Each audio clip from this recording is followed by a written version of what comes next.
NC Pork. Good for the plate, great for the state.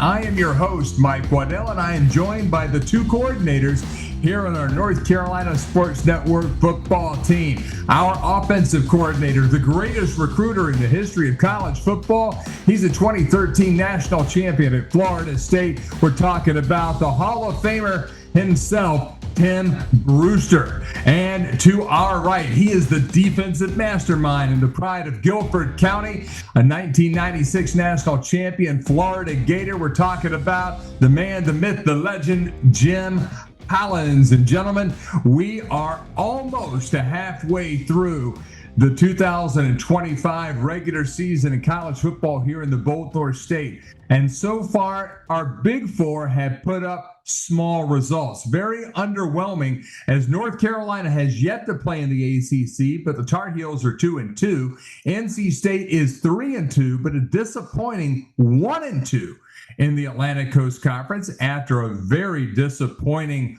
home loss to Virginia Tech over the weekend. Duke at 3-2, but 2-0 in the ACC after a huge win at Syracuse over the weekend. And Wake Forest 2-2, but winless in the Atlantic Coast Conference after they were completely robbed by the Atlantic Coast Conference officials, missing that neutral zone infraction against Georgia Tech. The Demon Deacons now 2-2 overall. Through the first half of this season, gentlemen, what has surprised you most, Tim Brewster? You have to be excited about what Manny Diaz and the Duke Blue Devils have done. They're 2-0 in the conference, in conference play. What they did last weekend, going on the road up to Syracuse, Fran Brown has had his team playing extremely well. A lot of excitement coming out of Syracuse, and they went in there and absolutely throttled them, 38-3. Huge victory for the Blue Devils, and I think that's going to really spearhead them, really give them some momentum as they go into the back half of the schedule. Well, the thing that's most interesting, and I'll agree with Tim, is that the way the Duke Blue Devils have played at Syracuse and did an outstanding job there. And I think the thing that is not as surprising as it is the lack of quality of play at a Chapel Hill is very surprising to me. That the no productivity on offense and sketchy play on defense. It's that may be the biggest surprise for me, because I thought they would at least be a little more competitive than they've been at this point in time. We're going to go through a team-by-team review through the Big Four, Carolina, Duke, NC State, and Wake Forest during today's show. But guys, I want to go back to that game this past weekend at a Legacy Stadium in Winston-Salem. Georgia Tech comes from behind. They get the win 30-29. But the ACC officials missed a critical call. And I have to ask you, as coaches, you've been on the sidelines during this replay era. And the ACC has gotten so many salutations this year for being transparent and showing the actual chatter back and forth between the on-field officials and the folks at the communication center there at the league office in Charlotte. Those folks in Charlotte are watching these games. And they can see these absolutely egregiously missed calls if they happen. Does it bother you as coaches, Jim Collins, and then Tim, will go to you second. But Jim, would it bother you that when you have the technology and the aptitude of the people in place to make these calls, why they still let errors go through? Well, unfortunately, Mike, they don't have a choice, because those calls are not challengeable. You can't challenge that call in that situation, and that's one of the problems in football right now. We lost a critical game years ago against the University of Miami with all the laterals and things that came on that play. There were 5 penalties on that play, but none of them you couldn't challenge any of them. So The sad part is that was not a very hard call to make. He was offsides by at least a yard.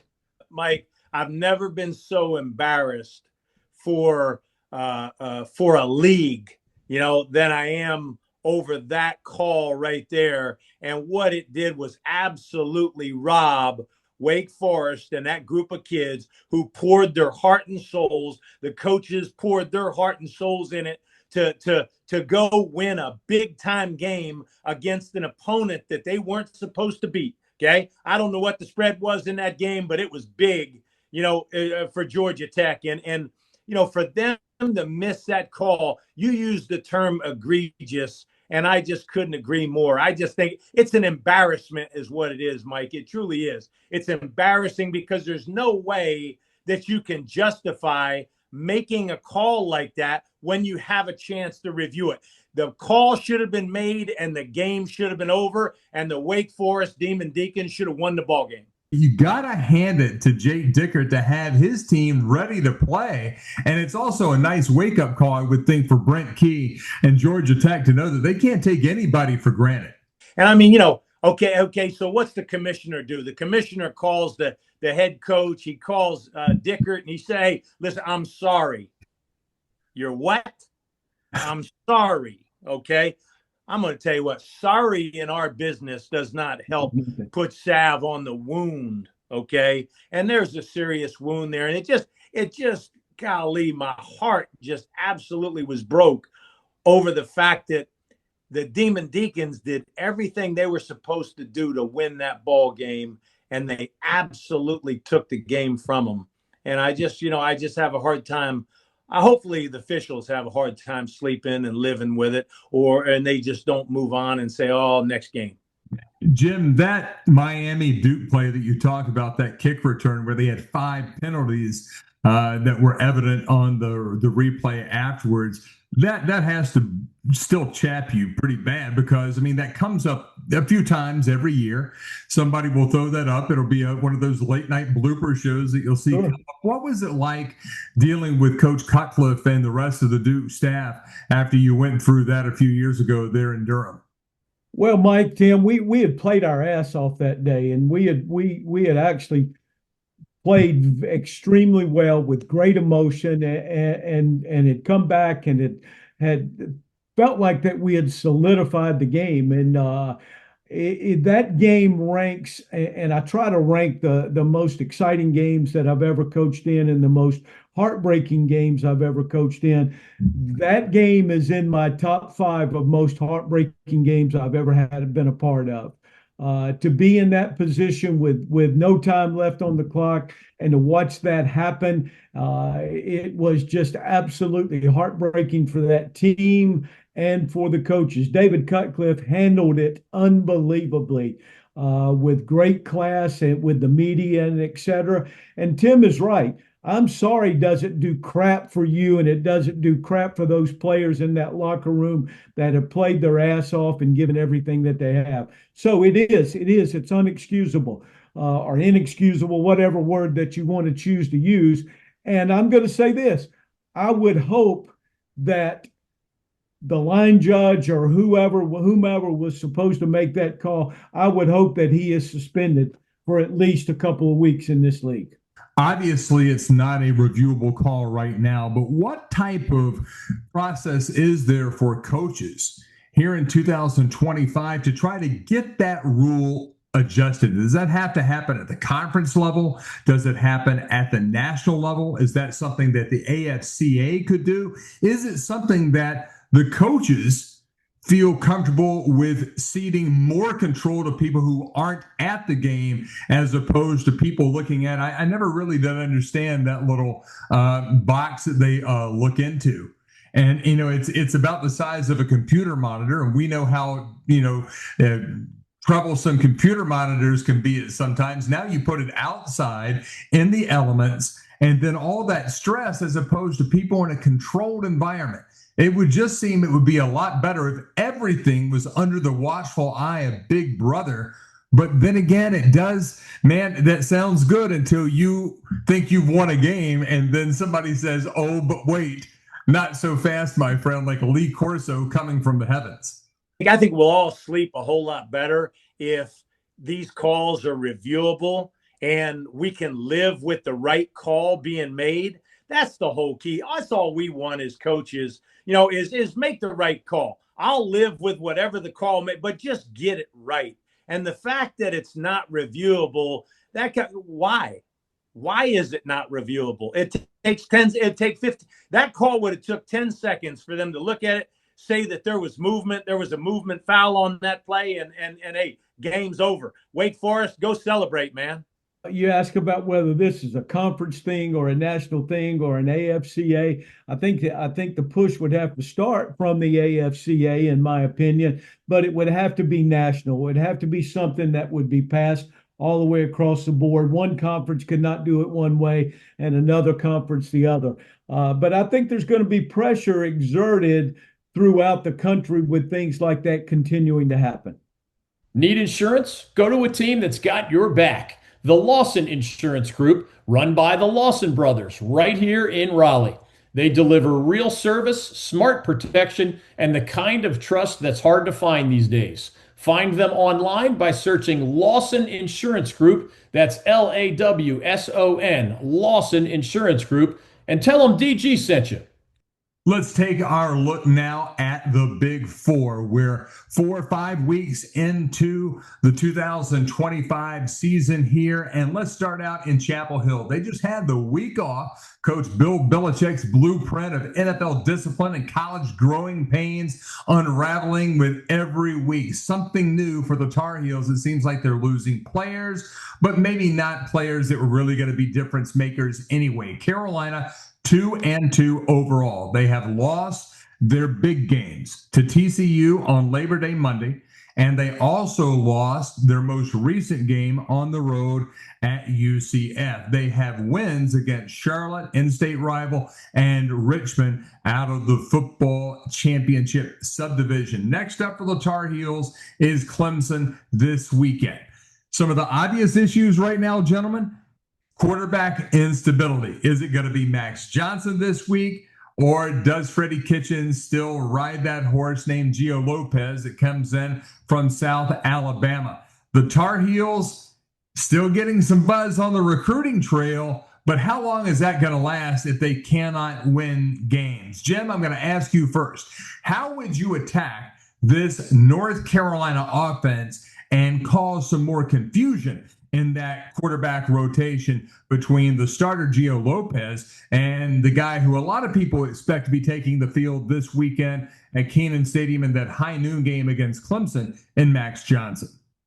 Well, since we don't know who the quarterback will be, obviously you've got to prepare a plan to play against both of them. And it needs to be somewhat similar because you can only practice so many things. You don't have enough time to practice a completely different game plan, but it would be this way. I think with Gio Lopez, if Gio is in the game, Gio's 6 feet tall. I'm going to pressure Gio in his face and force him to make decisions. And since he's 6 feet tall, make him try to throw through those type of situations. If it's Max, I'm going to tell you Max is coming off of an injury, a severe injury. I'm going to pressure Max to his throwing arm side.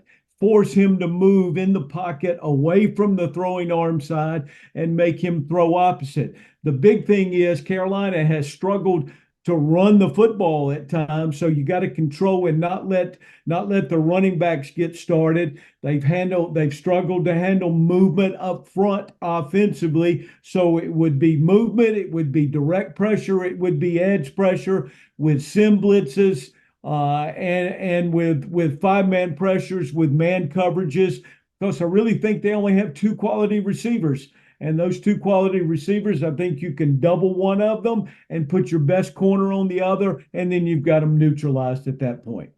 Coach Brew, since mid-August, you've been on the Max Johnson train. Is this the week that somebody in Chapel Hill wakes up and makes the change? Because it seems like that is the consensus all around. Everybody's finally coming around to what you were saying in mid-August. Mike, I think we're talking about a guy that's a veteran, experienced guy.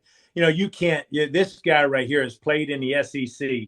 and he's had great success in the SEC. I told you when I was coaching at Florida, we went to Baton Rouge and they beat us down there. And then next year he came to Gainesville and beat us in Gainesville. The kid is a very, very poised. He's a vet. I think he's exactly what North Carolina needs right now, Mike, to kind of settle it down. He's going to come in and he's going to have calmness under duress. He's going to see his receivers. He's going to dump the ball down. He's going to get the ball out of his hand. And I think, he's a little bit sneaky with his feet. I think that he can go get some first downs with his feet. I just think right now, Max Johnson would be exactly what the Tar Heels need to really get them back on track offensively. Let's stay with you, Brew, and talk about how you would scheme against the Tar Heel defense. The one thing that's for sure, they're giving up a lot of points to people who have either mid or above average talent. And Clemson has talent, so it sounds like, boy, this Carolina defense could be exactly what turns the season around in terms of a positive attitude for Cade Klubnik and the Clemson Tigers. Well, it's going to be interesting, because I think that this is kind of do or die. It's do or die for North Carolina. I think it's the same way for Clemson. I think both these football teams need to find a way to win this game. The thing that I would do against North Carolina's defense, Coach Belichick, Bill Belichick, has been an NFL guy his whole life, okay? And his son has been in the NFL, Steve Belichick, the defensive coordinator. And so the thing I saw against TCU, they really struggled with tempo. They really struggled with, getting the ball snapped. You're snapping the ball every 20 seconds or sooner than that, getting the ball snapped, getting plays run, forcing those guys to get lined up. I think that North Carolina's built, their defensive front is probably their best, the best part of their defense. They've got some guys up front that, but I'm going to tell you what now, when you stretch them side to side, when you're making these guys, we're going to snap the ball and you got to run and chase the ball and you're tiring this unit out. I think that that's the thing that I would do. I would attack that, because I think you're playing into North Carolina's hands if you're just going to run the ball downhill at them. I think this football team, I think they struggle going side to side, sideline to sideline. And again, like I said, I think that as many times as you can get the ball snapped, as much as you can tire these guys out, I think it's going to be to your benefit. Gentlemen, I had an opportunity to talk to some NFL scouts who are friends of mine over the past week, and they've been absolutely flabbergasted that Carolina looks as fundamentally unsound as they do on defense. Jim, has that surprised you that a defensive mastermind like Bill Belichick would put a team on the field that literally has looked worse and worse with each passing week? Well, anything that is connected to that does surprise me, and they've had some fit problems, and some of that comes to talent also. You can coach guys till you're absolutely blue in the face, and then sometimes they're just not capable of doing what you ask them to do, and sometimes you have to change and take another approach with them. So yeah, it's a bit shocking to me that they've had the fit issues that they've had and given up some big plays. But I'm going to tell you this is a huge game, because as you look down the North Carolina schedule, they've got Clemson at home, then they're at Cal, then they have Virginia at home, and then they have Syracuse away. So they've got 4 critical ACC games coming over the next few weeks. Was there any more feel-good win that we've seen this year than watching Florida State go down against Tony Elliott? I mean, look, Brew, we know you love Florida State, but who doesn't want to see Tony Elliott after all that guy and that program and those players have been through over the last 4 years to have a little bit of success? What a win by Tony Elliott in Virginia. It really was, Mike. And I'll tell you what, I saw some video of a moment after that game was over where Tony Elliott, okay, he went up to the athletic director and I could just hear it. This one was for you. Thanks for believing in me. and because nobody's been on the hot seat more than Tony has this season. And going into the season, all the talk was Virginia is going to be open and this and that. And I'll tell you what, man, did they not perform? That quarterback played his tail off. I mean, I was really, really just really kind of surprised at just how diverse they were offensively, the things that they did to move the ball, run the ball. The screen game was absolutely outstanding. They just, what a magical night in Charlottesville, and you can't be more happy than you can be with Tony getting that victory. It's a great win for the University of Virginia, without a doubt. But in today's football, part of the issues in today's football as a defensive coach, and Brew, we talked about this by text the other night. It's with everybody forcing you to defend all 53 yards of the field, spreading you out all over the place with spread formations. And then tempo, as Tim just said, tempo is a huge, huge factor in the game. And then the third factor is the running quarterback, a quarterback that can beat you with his feet, whether it be design quarterback runs or whether it be scrambles off of pass attempts. And then the RPO factor comes into it, which is a run pass option off everything. So those are four factors that have made it extremely difficult to coach defense in college football. Struggling with clutter, calendar chaos, or nonstop notifications? Let Emily Parks at organizeforsuccess.com help you get organized and take control of your time. She's a North Carolina-based productivity pro who empowers busy people like you to work smarter and stress less. Visit organizeforsuccess.com and schedule your free discovery session today. Well, the Tar Heels will close out the regular season against our next team that we are going to focus on here, the North Carolina State Wolfpack of 13th year head coach Dave Doran. Now, this going into the season was a tale of experience against execution. So far through this season, NC State is 3-2, 1-2 in the ACC.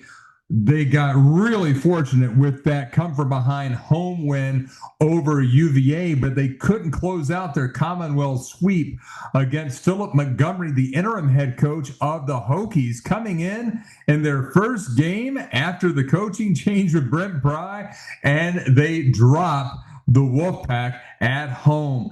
This one was really surprising to me because I'm a big believer in CJ Bailey. There is no denying that Hollywood Smothers is a strong offensive force at running back, but the balance seems to go out of whack, and the defensive lapses, Jim, along with the turnovers, really put the Wolfpack behind the eight ball more than not. Well, no doubt. They're averaging 29.4 points per game, 264 yards passing, thrown 4 interceptions, 9 touchdowns, and given up 9 sacks at this point in time. 151 yards a game rushing, 415 yards total. I say all that because Kurt Roper is a veteran play caller. And I believe that Kurt Roper knows how to put their offense in a position to be successful. With that being said, you brought up Hollywood Smothers. I think against NC State, you have to be able to stop the run. You cannot allow them to get started on the ground. And against everybody, you got to stop the run. That's probably a dumb statement to make because you can't allow anybody to beat you with the run. I would pressure the NC State, but I would be careful with the pressures because unlike the Tar Heels, you have CJ Bailey that can beat you with his feet.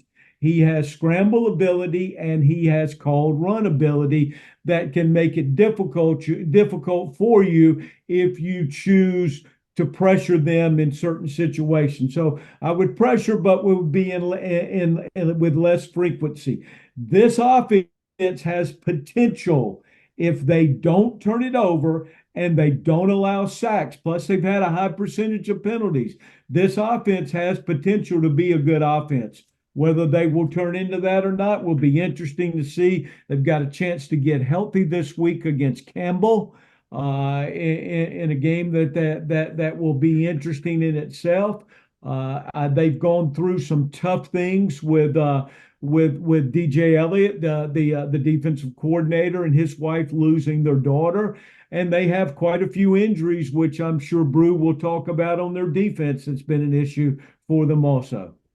So, Brew, how do you go and attack that defense of North Carolina State? How do you keep them off balance and maybe take advantage of some of their own second guessing that has to be going on after some of these early season losses? Jim just mentioned about DJ Elliott losing his daughter, and he was not part of the game. He was not at the game the other night against Virginia Tech. Charlton Warren was the defensive coordinator making the calls in the game. And so, obviously the psychological deal with coach not being there and somebody else stepping in. And we know that probably, that had to have an effect on those kids. And understand this, there's kids and they're emotional kids. And obviously everybody's heart goes out to DJ and his wife. I mean, can't even comprehend the loss of his daughter and the battle that she's faced. And so, but looking at them defensively, I think, they want to get up the field on you. Okay. They want to get up the field. We want to screen them. And I think that the quarterback run game can really be good against their defense, in that, they're getting out of lanes, they're getting up the field, and they're trying to get sacks. And the quarterback, I think, has some real opportunities to get out. And they're not going to play a whole lot of man coverage. They're going to play more zone coverage. I think that there's some opportunities there to make some throws down the field, get some explosive plays in the passing game, the vertical passing game. I think that 4 verts is something that I would really use, a 3 deep type of shell, and those inside vertical seams, I think, could really be beneficial. And so I just think that you have to be poised, you have to be patient, you have to have a real plan, because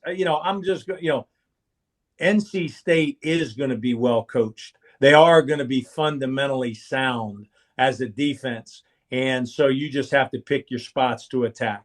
Is Dave Doran, is that somebody that, if you're ADs, are you looking at Dave Doran like he is underachieving, or is he doing about what you would expect NC State to do?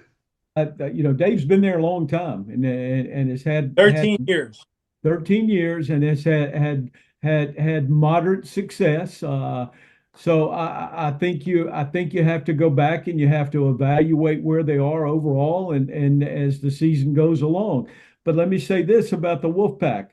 I went through the schedule for the Tar Heels. They may have the most challenging schedule of any of the teams within the Big Four of North Carolina. And I'm going to run it down very quickly for you here after that Campbell game. They go at Notre Dame, they're at Pitt, Georgia Tech at home, they're at Miami, FSU at home, and then UNC at home. There's some challenges on that within that group. So they need to get healthy, and hopefully they've had an opportunity to do that, and we'll come back this week and continue to get healthy against Campbell and make a run down the stretch. But I can understand Dave being pissed. Dave's given them a lot of big wins there at this point in time, and you get into a tough period here, and then they're going to start second guessing your ass. I don't blame him for being pissed off. You have to look at, okay, is the commitment there to do something special at NC State? Everybody's talking about, well, Dave needs to do this. Does he have the resources at NC State to accomplish these highly, I think, inflated expectations? And I think that that's the thing that you really got to look at. There is no question that Dave Doran is an outstanding football coach, and he's done a very, very, very solid job at NC State. Sure, he'd like to have been more dynamic. He'd like to play in the ACC championship a few times, win a championship. I mean, and who knows, that could still happen there for him. But I'm going to tell you what, he's fighting an uphill battle right now. There's no question about it. He's fighting an uphill battle. That schedule that Jim just read off, holy cow. I mean, I'm going to tell you what now, down the stretch now, I don't see a whole lot of wins for them, and that's not a detriment at NC State. That's just, hey, they're playing one hell of a schedule, and so I just think that I could see, and after 13 years somewhere, Mike Shanahan always told me 10's the limit. Stay 10 years and get gone, because people get tired of hearing your voice and you're tired of hearing their voice, and so it may be time for Coach Dorn to look at possibly moving on down the road, but it's certainly not because he's not a good football coach. He's a damn sure enough good football coach. And that's a damn good staff over there too. Now he's put a good staff together. I know a bunch of those guys over there, and I'm not going easy because they're friends and I know them and all that. That they've got some challenges right now going on, and Brew is correct. It takes money to win these days. You got to. They've done the best job recruiting the state of North Carolina of anybody. So I'll give them a great deal of credit from there. They got veteran coaches, as I said about Kurt Roper. He's a veteran play caller. He shows versatility in the offense, but they do have a huge challenge on their hands with this schedule. Hey, Mike, I also say this, be careful what you wish for, because I'm going to tell you what, Dave Dorn can get a job now. If he needs to go get a job, Dave Dorn can go get another job. I promise you. Hey folks, David Glenn here. Game day just got easier thanks to NC by Train. Whether you're headed to Charlotte, Raleigh, Durham, or Greensboro, skip the traffic and enjoy the ride. You get free Wi-Fi, comfy seats, and direct access to top sports towns, all at great prices. Learn more at ncbytrain.org and travel smarter to your next game. NC by Train. Go Connect.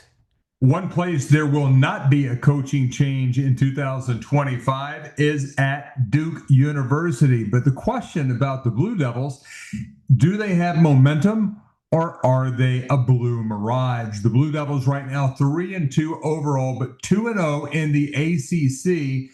They have the best quarterback here in the state of North Carolina, and Darian Mensah. They're on the road at a potential trap game, even though Cal is not very good. That is a 10:30 p.m. Eastern time start on ESPN on Saturday night. Brew, the Blue Devils offensive clicking, but does your offense miss a little bit of steam whenever you've been on a plane and a bus for about 7 hours? There's no question, Mike, that this is going to set them back a little bit. And Manny's going to have to do a great job of making sure that he takes care of his players and making sure that, they're in the right frame of mind and that the thing is timed up right. But you hit it dead on the head.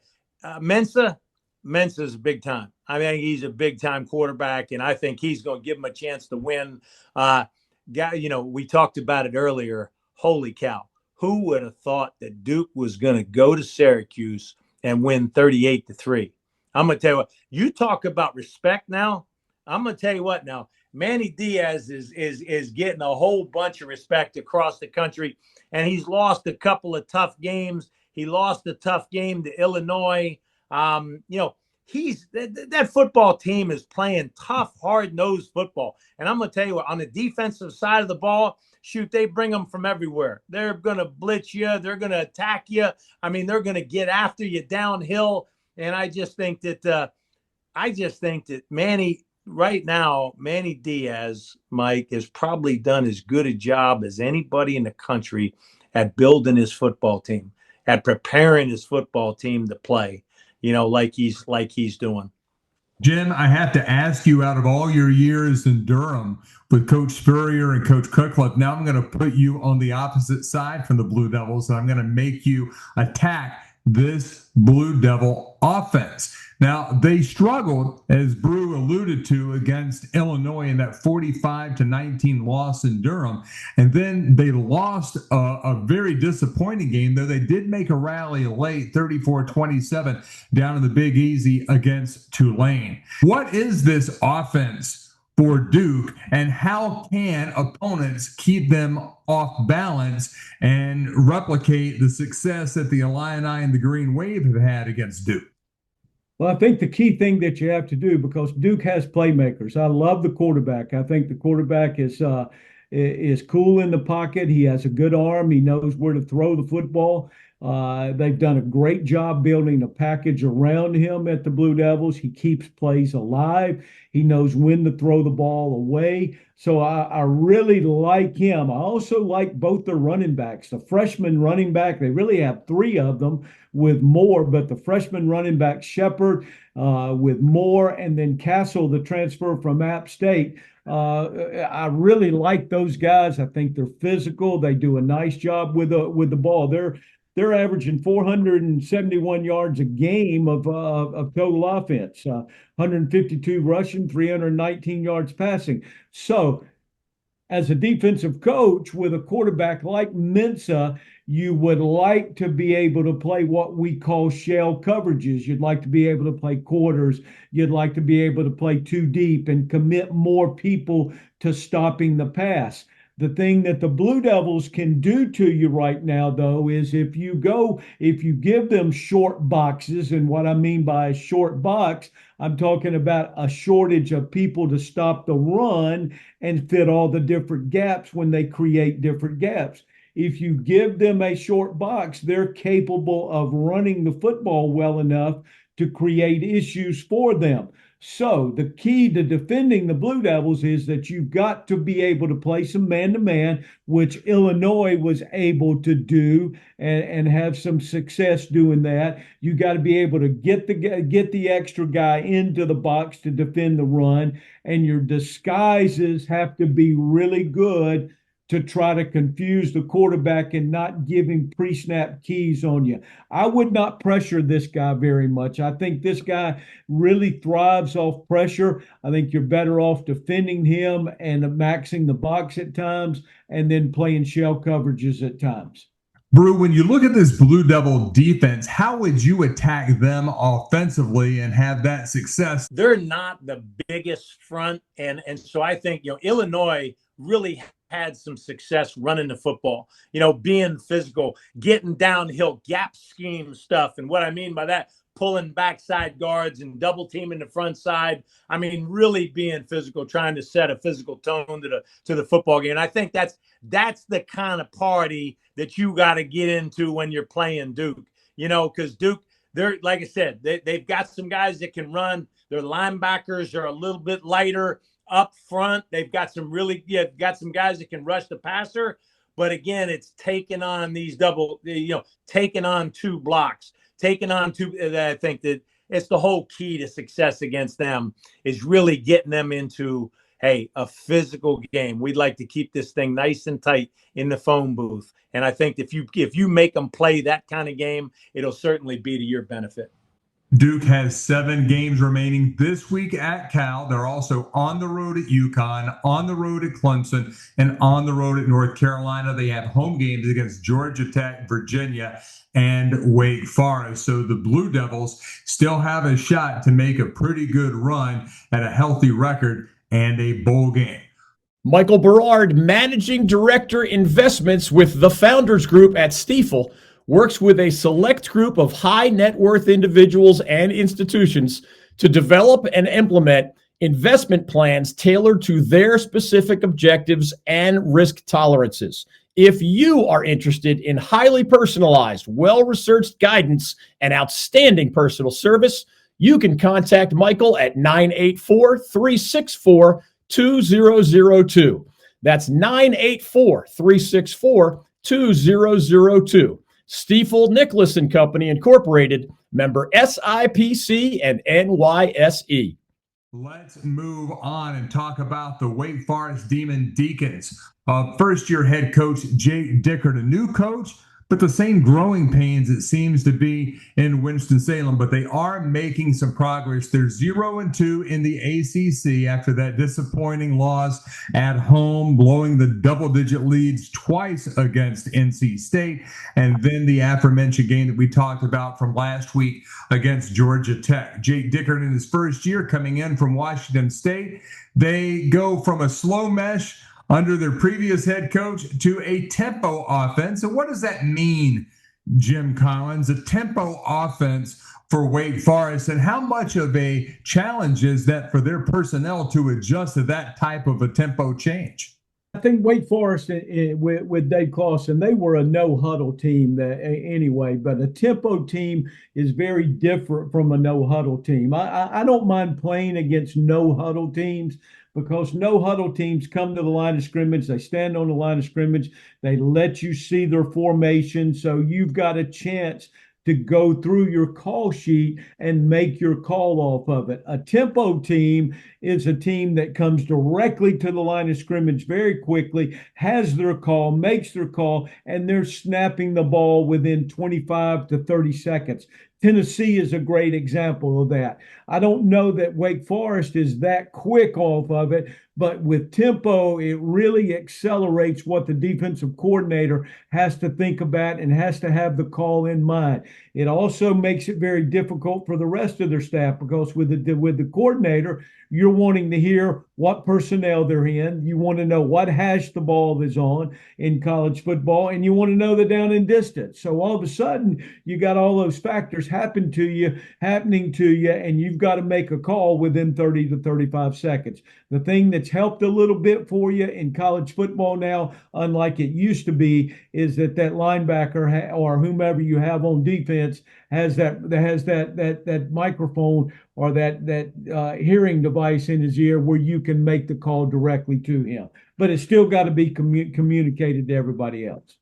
Brew, as you're talking as the head coach to a guy like Robbie Ashford, who's the Demon Deacons quarterback, he shows flashes at times, but he's incredibly inconsistent. How do you try to get that kid to just play within himself and not try to play outside of his abilities?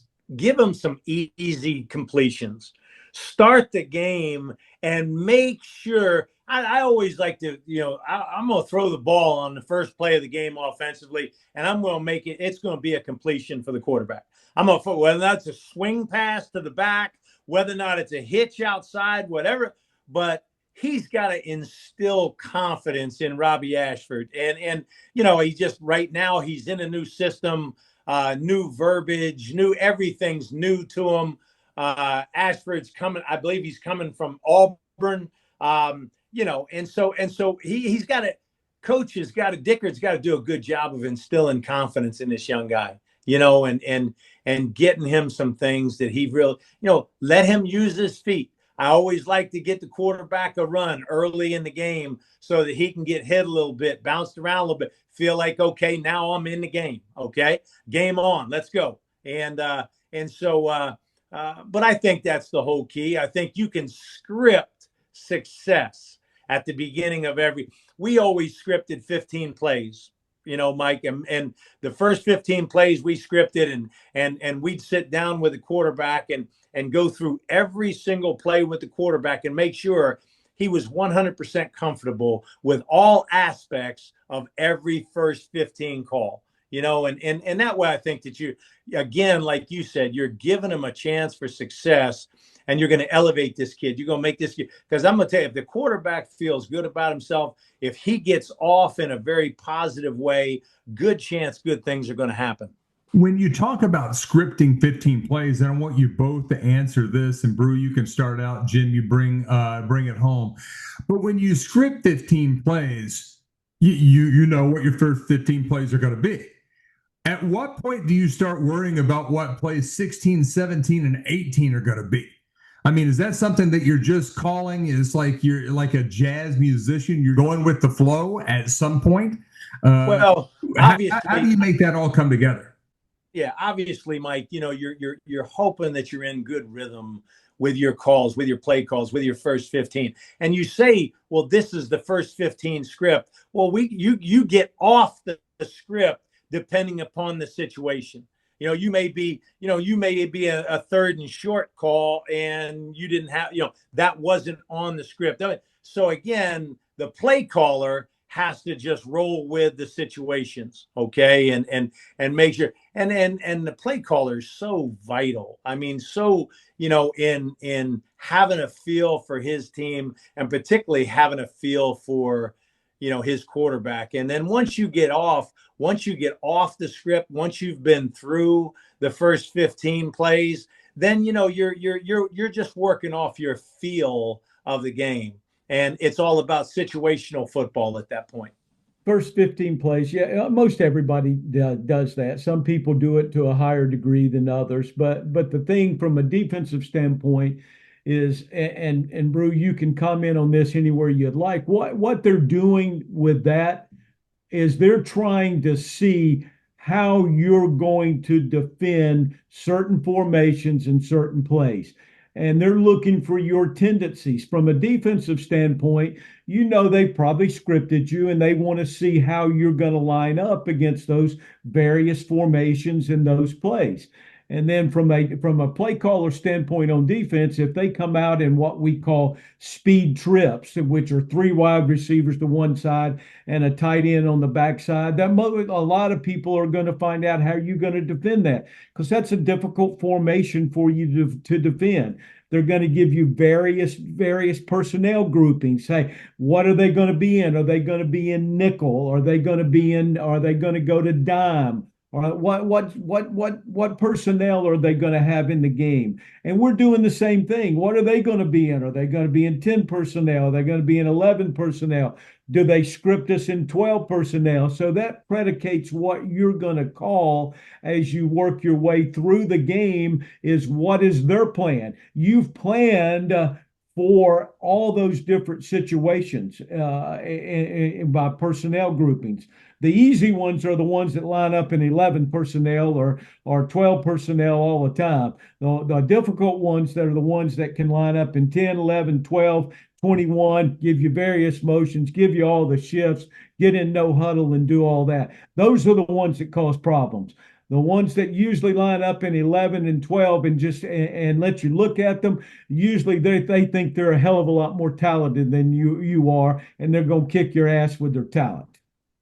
Formation, motion, and shift. Okay. I'm going to tell you who right now is doing as good a job with formation, motion, and shift as anybody in the country on every snap.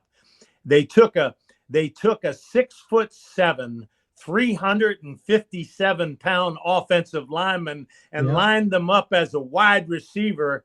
And Georgia had no clue. They said, you ain't going to throw the ball out there to him. And I'll be damned if they didn't throw the ball out there to Proctor, and Proctor goes and damn near scores, takes it about 12 yards down to the 1 yard line. I mean, just an amazing play. And Grubb, the offensive coordinator at Alabama, does a tremendous job, particularly early in the game, keeping the defense off balance with formation shifts, multiple shifts on every play, making the defense communicate, because that's what you want to do. You've got to make the defense communicate, because I'm going to tell you what, Jim's going to have that defensive ass if he ain't hearing them communicate. If they're not communicating, hand signals, talking, communicating, that's the whole key to success defensively. And you have to stress them offensively. And in the first 15 plays, I'm trying to formation, motion, and shift you damn near on every snap. And particularly, like Jim said, with the personnel groupings, I'm going to jump in 22. I'll jump in. They jumped in 23. And then I'll go 11, 12, 10, whatever it may be. And just constantly make the defense, keep the defense off balance, and making sure that their eye discipline and their voice communication is where it needs to be. From Friday night lights to championship moments, the North Carolina High School Athletic Association makes it all happen. Supporting student athletes across the state, the NCHSAA is the heart of high school sports in North Carolina. Learn more and get involved at nchsaa.org. That's nchsaa.org. The North Carolina High School Athletic Association, where champions are made. This segment brought to you by our great friends at Atlantic Tire and Service, where DG and his family take all of their vehicles for routine maintenance, service needs, and a world-class selection of new tires. Atlantic Tire and Service, your one-stop tire and auto repair provider with highly trained technicians and a sales and support staff that are second to none. They've grown to 6 Triangle area locations, 2 in Raleigh, 2 in Cary, 1 in Durham, and 1 in Wake Forest. You can learn more online at AtlanticTireOnline.com. Let's zoom ahead to week 6 and our picks around the Bold North State. Let's start at Keenan Memorial Stadium in the high noon ESPN game. It is our Old North State Tailgate Tour stop number 11 of the 2025 season as North Carolina entertains Clemson. Guys, give me your pick. Pretty quick, 10 seconds or less. Who do you like, Tigers or Tar Heels? All right, Mike. Hey, this is a game I wouldn't miss for the world. I'm going to be at the game, okay? And I'm going to say this much. I think there are 2 teams that are backed into a corner. It's do or die, and I say Clemson. Clemson will win. Well, I'm going to have to go along with Coach Brewster on this one. I think Dabo will have the Tigers ready to play, and they will come in and they'll execute their offense and defense and their special teams, and the Clemson Tigers will win the game. Jake Dickert says his Demon Deacons are built in the dark, but they will play in the daytime, where Sandman likes to enter at Virginia Tech at 1 o'clock on the CW. Who do you like here, Jim? The Hokies or the Deeks? Well, I think Philip Montgomery's done a nice job preparing that team up there, and so I'm going to go with the Hokies at home. And I'll say this much: Philip Montgomery's done a good. His experience as a head coach has showed he's a calm guy, and his team has kind of taken on his demeanor. I see the Hokies winning another ball game. All right, we're going to go ahead and give the old pass to you guys. I don't want to put too much pressure on you with that Campbell at NC State game. That is on the ACC network at 2 p.m. at Carter Finley Stadium. But we will close out this week's edition with our ACC After Dark game taking place in Berkeley, California. It is the Cal Bears against the Duke Blue Devils at 10:30 p.m. Former Duke assistant coach and ACC champion Jim Collins. Who do you like in this one, Cal or Duke? I'm going to take the Blue Devils. I've stood with the Blue Devils all the way through the season. I picked them at Tulane where they lost on the road there. So I'm going to stay with the Blue Devils. I think they'll go to take the trip to the other coast and come out with a victory. It's a cross-country jaunt for the Duke Blue Devils, and I'm going to tell you what I think they're going to do. I think they're going to win a hard-fought, tough game. Going to come down to could be a last possession game in the fourth quarter, but I see the Blue Devils winning as well. This has been Bold North State Football Daily, an exclusive presentation of the North Carolina Sports Network. Make sure you follow us on social media at the NC Sports Net. And check out our website that is wall-to-wall coverage of North Carolina sports at ncsportsnetwork.com. Our foundational partner is the North Carolina Pork Council, raising the bacon, raising the bar. Telling the stories of the Bold North State, this is the North Carolina Sports Network.